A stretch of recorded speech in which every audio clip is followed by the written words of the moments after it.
Stop. Jangan di skip dulu.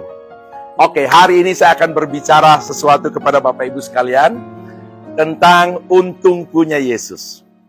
Kita boleh punya sesuatu dan kita berkata kita untung. Tapi tidak ada keberuntungan yang pernah kita miliki dan kita pernah raih melebihi keuntungan kita punya Yesus. Kenapa? Karena memiliki Yesus itu sama dengan kita memiliki segala-galanya. Dalam contoh kehidupan, secara pribadi saya, bahwa Yesus adalah jawaban atas segala apa yang menjadi keperluan dan kebutuhan saya.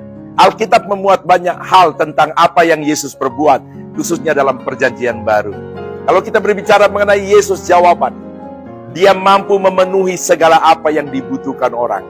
Sebagai contoh ketika Dia harus beri makan 5.000 orang, Dia hanya dengan berbekal 5 roti dan 2 ikan. Akal kita manusia tidak bisa menerima. Bagaimana mungkin 5 roti 2 ikan bisa mencukupi makan minum 5.000 orang? Itu pun Alkitab berkata hanya laki, tidak termasuk perempuan dan anak-anak. Berarti kalau kita total bisa 12.500. Tapi saya bilang 5 roti 2 ikan terlalu besar untuk menjadi modal bagi Yesus memenuhi kebutuhan lebih kurang 12.500 orang itu. Sebaliknya, saya katakan tanpa adanya 5 roti dan 2 ikan, Yesus mampu mengadakan. Kenapa? Ada satu ungkapan, satu predikat yang melekat pada diri Yesus, Yehovah Yireh. Artinya Dia bukan sekadar mencukupi yang kurang, tapi Yesus mampu mengadakan yang tidak ada menjadi ada. Itu dari sisi kehidupan kebutuhan hidup.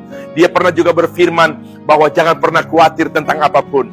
Makan, minum, pakai, tempat tinggal, tidak perlu kita khawatir.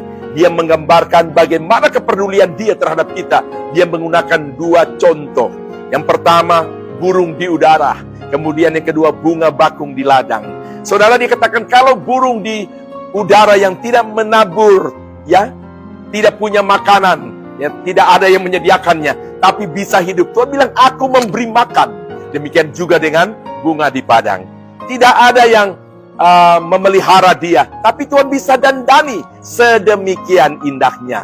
Nah, saudara yang saya kasih dalam Tuhan, begitu juga di sisi yang lain. Bagaimana Yesus mendemonstrasikan kuasanya berulang-ulang. Orang sakit yang lumpuh disembuhkan, orang yang mati bisa dibangkitkan, pendarahan 12 tahun seketika sembuh hanya menjamah jumbai jubah. Dan kita lihat di sini bahwa Yesus adalah jawaban atas segala apapun yang kita butuhkan. Saya berdoa bagi saudara, Bapa dalam sorga, sedikit renungan firman ini meteraikan dan hidupkan, remakan di hati setiap mereka, untuk mereka jadikan pegangan hidup bahwa Engkau adalah jawaban hidup mereka. Dalam nama Yesus, haleluya, amin.